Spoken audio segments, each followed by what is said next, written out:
ACN news 24 के सभी दर्शकों को मेरा नमस्कार। दर्शकों, इस वक्त मेरे साथ भारतीय सेना के पूर्व सैनिक डॉक्टर ओमकार कटियार जी हैं। जैसा कि आप जानते ही लगातार 25-26 दिनों से यहाँ पर जंतर मंतर पर लगातार पूर्व सैनिकों का धरना हो रहा है। उनकी कुछ मांगों को लेकर OROP, MSP, डिसेबिलिटी पेंशन और जो विडो पेंशन है, इन सब चीज़ों के लिए। और आज अब इस मेरे साथ डॉक्टर ओमकार कटियार जी है। आइए एक बार जानते हैं कि 25 दिनों के अंदर सरकार के सर पे जू रहेंगी है अभी तक या नहीं रहेंगी, और आगे क्या कार्यवाही करेंगे ये लोग। सबसे पहले सर, हमारे चैनल में आपका स्वागत है। धन्यवाद धन्यवाद जी, धन्यवाद। हाँ सर, जैसे आप जानते हैं अभी धरने के 25 दिन हो चुके हैं जी।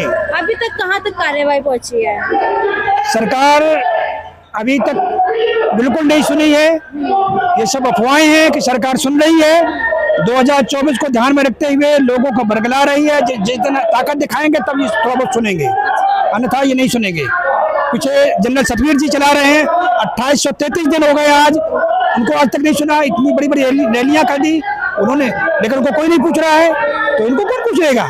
खूब सरकार के कहते हैं, कोई नहीं पूछने वाला है। मैं भले इस धरने से संबंधित हूँ, JCO और अदर्स में हूँ, लेकिन सच्चाई बात यही है कि यहाँ जो हो रहा है सरकार में अंधे पीछे कुत्ते खाए जैसी हालत है। रक्षा के मामले में मैं पूरी आर्मी, नेवी, एयरफोर्स में हाईएस्ट क्वालिफाइड हूँ। मैं 7 विश्वविद्यालय में पढ़ा हूँ। 93 में मेरी डिफेंस स्टडी में नेशनल सिक्योरिटी में PhD है। और हमने 93 में ही कहा था कि डिफेंस का जो रक्षा बजट है 35 से 40% कम किया जा सकता है। और मेरा नाम रिकमेंड हुआ डिफेंस एडवाइजर के लिए 95 में, 23 जनवरी 1995 को मेरी वाई भवन में पोस्टिंग की गई। लेकिन 5 साल बाद यही कहा गया कि इस तरह की पोस्ट का प्रोविजन नहीं है, इसलिए आपकी नियुक्ति नहीं हो सकती है। मतलब आपके साथ मेरे साथ में और क्या?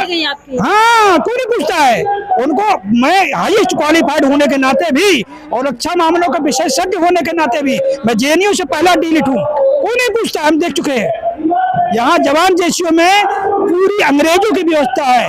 रूल्स, रेगुलेशन, एक्ट और लॉ। भारत का जो संविधान बना है, भारत का संविधान बन गया, लेकिन जो अंग्रेजों के कानून है उस पर इन्होंने आज तक कोई कमेटी नहीं बनाई। तो कौन बदला? अच्छा संविधान कहा जाता है। अच्छा संविधान आम नागरिक की दृष्टि से है, सैनिक दृष्टि से वही वर्स्ट है। सैनिक दृष्टि से जो अंग्रेजों के रूल्स, रेगुलेशन, एक्ट और लॉ है, आज भी आजादी के मिलने के 75 साल बाद वही लागू है।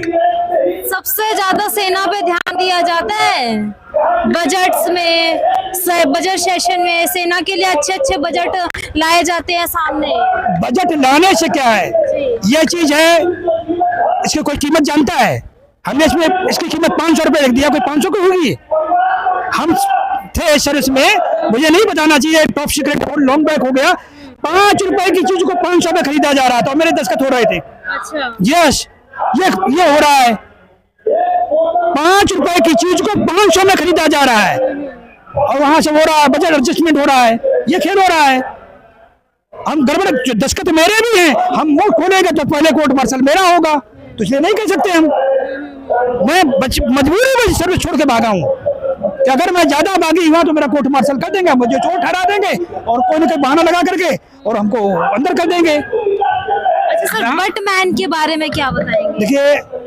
देखो, आर्मी एक्ट अलग है, एयरफोर्स एक्ट अलग है, नेवी के एक्ट अलग है। आर्मी में बटमैन सर्विस है। हाँ, बटमैन सर्विस आर्मी में अलग है। आर्मी में क्या होता है कि जो कर्नल साहब होता है या मेजर साहब होता है, वो सिपाहियों को जो स्लेवरी क्लास की तरह वही ट्रीट करता है, जो अंग्रेज ट्रीट करते थे। अंग्रेजों की जो व्यवस्था थी, उनके मेम साहब भी है, अफसर तो कम है, उसके मेम साहब बड़ी अफसर होती है। यस, अगर अफसर कुछ नहीं बोलेगा, मेम साहब ने जो हुक्म कर दिया कि मेरे बच्चों की टट्टी साफ करो, तो उस जमाने को साफ करनी पड़ेगी। हाँ, उन्हें कह दिया झाड़ू लगाओ, गंदगी करेगी वो करो, खाना बनाओ, खाना बना दो, जो कहीं करना पड़ेगा। नहीं किया तो खैर नहीं।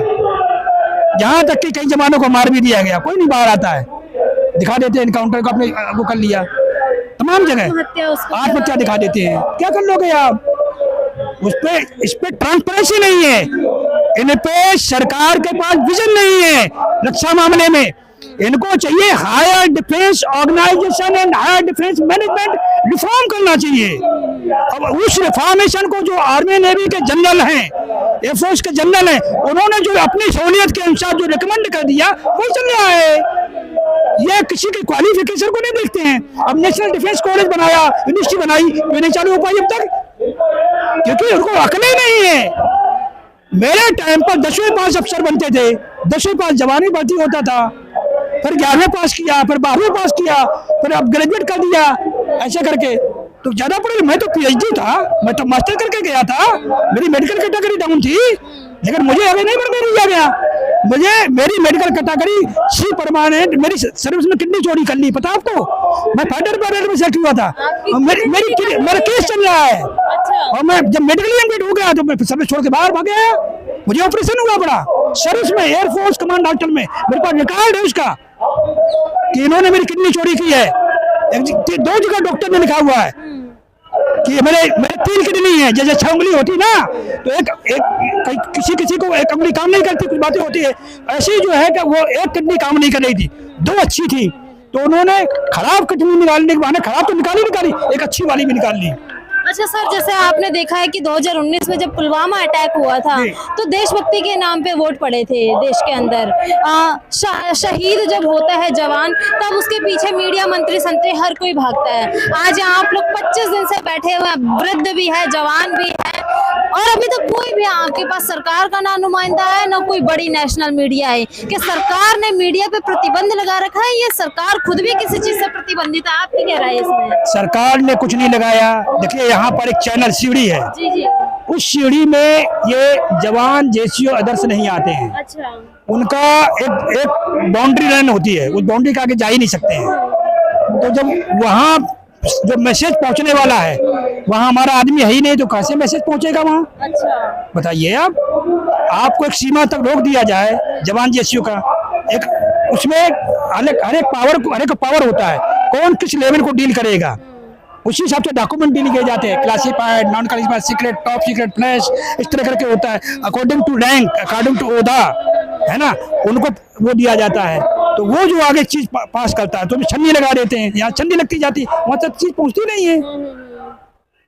यहाँ पर जो पहुंचती है, वहाँ जो बैठे हैं, उनके आदमी, उनके गुर्गे बैठे हुए हैं, वो नलीफाइड कर देते हैं वहीं पर। मतलब आप लोगों की बात पहुंचने नहीं देते हैं? सिर्फ यही हवाई चल रही है, हकीकत में नहीं पहुंच रही है, और पहुंच भी रहे तो उनको समझ में नहीं आ रही है, क्योंकि समझाने वाले लोग ऐसे हैं जो उनके दिमाग में दूसरा भरा हुआ है।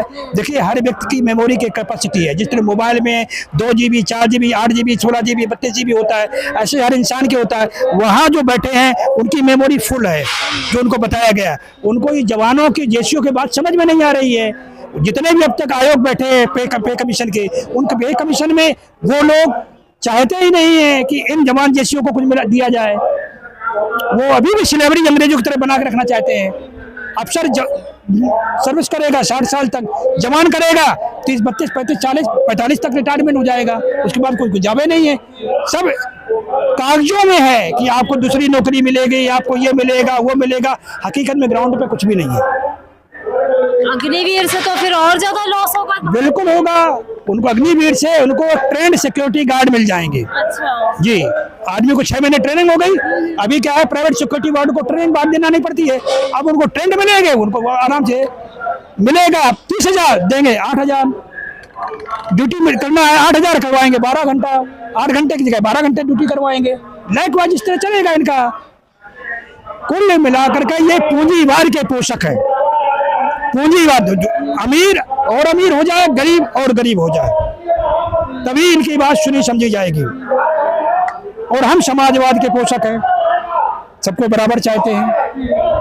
देखिए, जो मांगे हैं लॉ के अनुसार, भारत के संविधान ले लो, चाहे वैसे ले लो, यूनिफॉर्म पहनते हैं, सेम यूनिफॉर्म सेम पर्पज, सिर्फ सैल्यूट उसकी रैंक को दी जाती है, और वो रैंक दी जाती है राष्ट्रपति द्वारा। अच्छा, तो वो अफसर को सैल्यूट नहीं मिलती है, वो राष्ट्रपति को सैल्यूट मिलती है।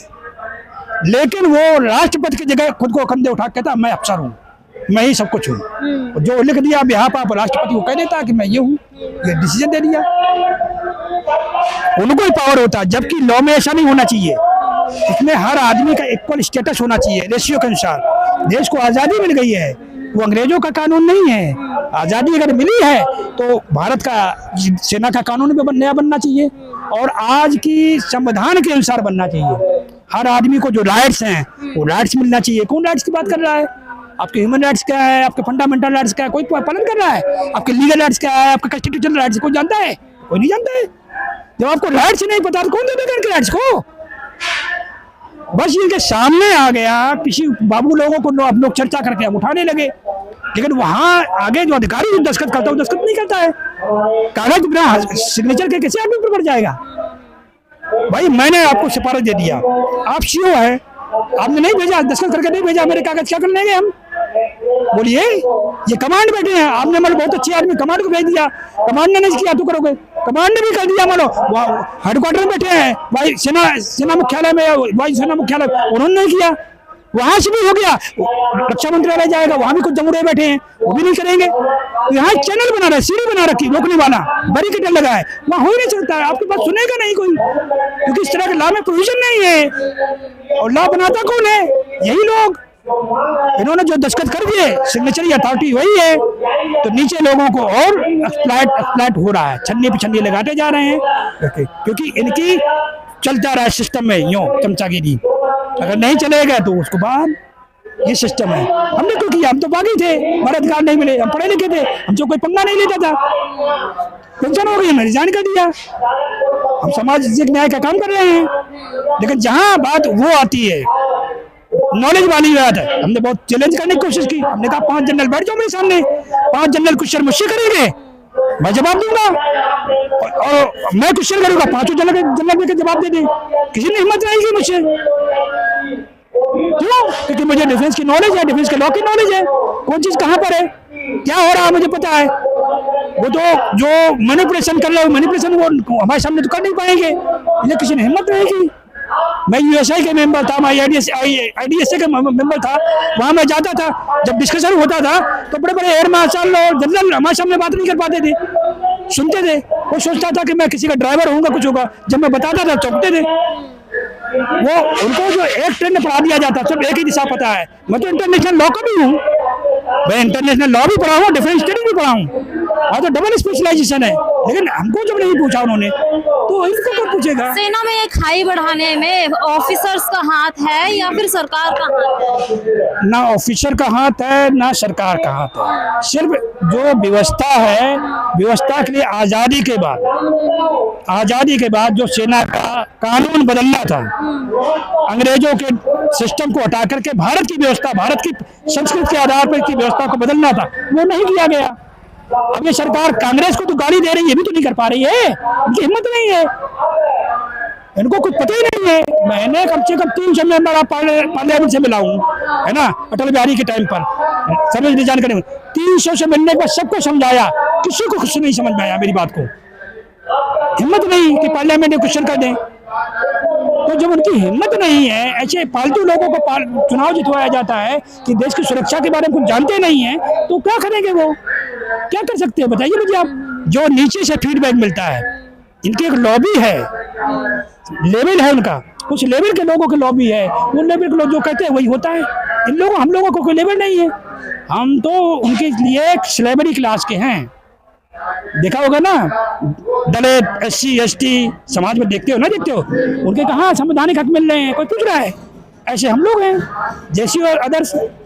हमारे जो राइट्स है काट दिया, कोई कलम चला देगा, उनको लिखकर मिलती है कम कर दो, जो कैंटीन सामान मिलता है कम कर दो, कोई भी चीज मिलती है कम कर दो इनका, उसमें कलम चल जाएगी। और जो उनके जो चीज पहले आती है, बने जैसे 1 करोड़ मिला, सैंक्शन हुआ, 1 करोड़ में क्या करेंगे, 80 लाख अफसरों को हो जाएगा, फिर 20 लाख में जवानों को, और जवान है 97%, अफसर है 3%, तो 3% को दे दिया 80%, और 97% दे दिया 20%, और 57% का पेट कैसे भरेगा?